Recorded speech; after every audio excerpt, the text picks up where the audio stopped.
Hey YouTube, it's Kat. Just going to continue on with my amputation story. I'm not sure how long I'm going to have in between my videos. I've been working, as you saw in my last video, on editing some things and getting things done. Today has not been a very good day. I found out that when I renew my short-term disability, I'm going to be getting paid even less. Considering I'm only bringing home $154 a check right now, that's gonna cut me even more, to the point where I probably will lose my insurance. Yay. Go Obamacare. Anyway, no, I don't have Obamacare, but still. Anyway, so back to the amputation story. So where was I? I was at rehab, right? Back at the first hospital. And I've got 2 days worth of rehab, and then they had me have my day off. And then instead of sending me to rehab the next day, they decided they didn't get all of the infection. I mean, it looked pretty bad. This is what it looked like. Yeah, see, you can see it's all red and it's got bumps on it, and it does not look right. So they decided they were going to go above the knee right there at the first hospital, Wyandotte Hospital. And so they take me down and they amputate my knee. They told my mom that I'd be asleep for the rest of the time, so she left to go take care of my son, and my two aunts decided to stay with me until I got into my room. Well, I woke up on my way to the room and was in a lot of pain. And it turns out that the doctor only prescribed Norcos. Really? You're going to give me a drug used for toothaches when you take my knee? Made a lot of sense. So, I mean, here I am in a lot of pain, and my aunt Carol, God bless her, she she jumped down the nurse's throat, and she did what we call turned on her bitch switch, and really just told the nurse, you call that doctor and you tell him to get her on some stronger pain meds, and da-da-da-da-da. So they put me back on Dilaudid, which by itself was a fairly good choice. I wasn't as loopy as I was when I was on all the drugs over downtown. You know, it's like they want to overdrug me at one hospital and not give me any drugs at the second hospital. Weird. But anyway, so eventually I healed up enough that they sent me back down to rehab again. And it looked pretty good after the surgery, so, you know, here's a picture of what it looked like. Maybe two pictures.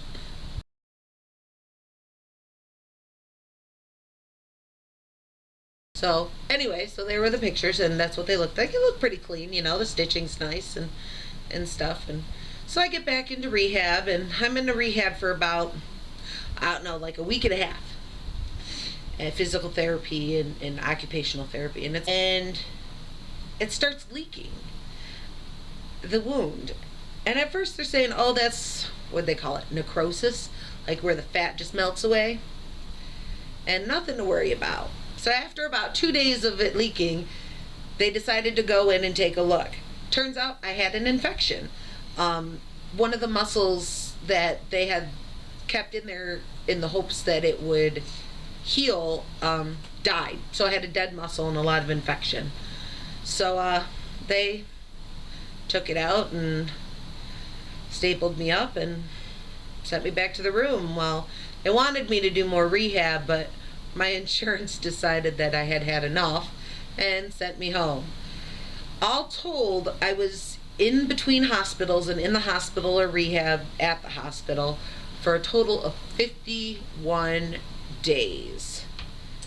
I was so ready to go. As a matter of fact, I was pretty happy my insurance didn't want to cover any more rehab, because that was really, really long. And I almost felt like I didn't even have a home anymore, or that the hospital was my home. You know, it just, the first day back home was, I was really excited to be home, you know. I mean, after 51 days in the hospital, I thought I had it down. I knew I was gonna do everything that I wanted to do, until I found out that my wheelchair don't fit through most of my doors. I have 2 walkers, and my son wants me to say, not zombies, because they're called walkers on The Walking Dead. Anyway, so I have 2 walkers. Actually, I had 3. I had a rolling walker and 2 standard walkers. Then I have my wheelchair. I have 2 bedside commodes, one near my bed and one over the toilet. One of my bathrooms isn't working right now, and I don't have the money to fix it, so that one just stays closed. But I was really excited about taking a shower because, 51 days in the hospital, I only got 1 real shower. So I was so excited about taking a shower. And we thought we had it all set up. I had a shower chair, and my bathroom that is usable is kind of tiny. Well, I went to go get into the shower, and I realized there's a step into my shower. Now, while that may not seem like such a big thing, how do you step into something with 1 foot?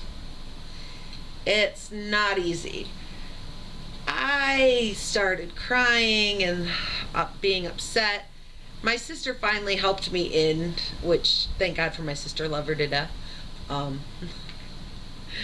she saw more of me than I'm sure she ever wanted to see of me. But after that shower, I felt so good. But eventually I learned how to do it on my own. You think you know everything. You think you know things, and eventually you learn that it's not as easy as you assumed it was. So anyway, that's just gonna talk now. After being home, they sent me a home nurse, and I had home physical therapy for a while, a couple weeks. The occupational therapist was actually on vacation the first week I was home, and she ended up only coming for about 2 times before she stopped, realizing that I had almost perfect balance. I was, I kept telling her I'm 36. I'm not 80. I have 1 leg, but I'm not drunk or old.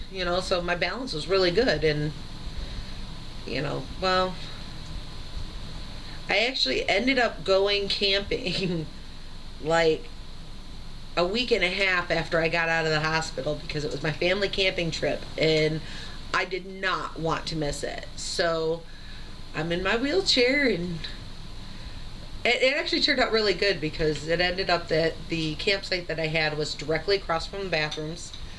The picnic table on my site actually was wheelchair accessible, which was kind of cool, and we were there with my whole family, so anytime I got stuck in the grass, or I couldn't push myself up a hill or whatever, I had my son or my niece or nephew helping me out, and slept in my tent. Wasn't sure if I could do it with my air mattress, so I brought my cot as well, but my air mattress turned out to be just fine, and never needed my cot. And had my walker with me. I had the bedside commode because I wasn't sure where my campsite was, or if I'd be able to make it to the bathroom. It was a week and a half after I got out of the hospital. I wasn't sure how it would go, but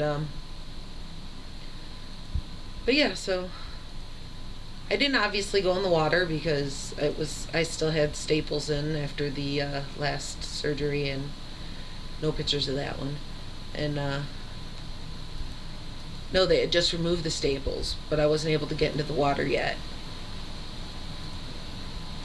So I'll move on to summer next time, but that was Father's Day weekend, and we will move on to how my summer went in the next video. So I try to, like I said, keep a good sense of humor about everything going on, and try not to let my depression overtake me. So thank you for watching, and have a good day.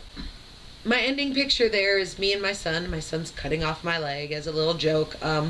So please feel free to subscribe to his channel, Sabretooth Braden. He does some Let's Plays and some Nerf reviews, and he's still trying to find his niche. He's 11, so go ahead and check him out if you feel like giving him a hand and giving him some more subscribers. So, thanks for watching, and see you soon.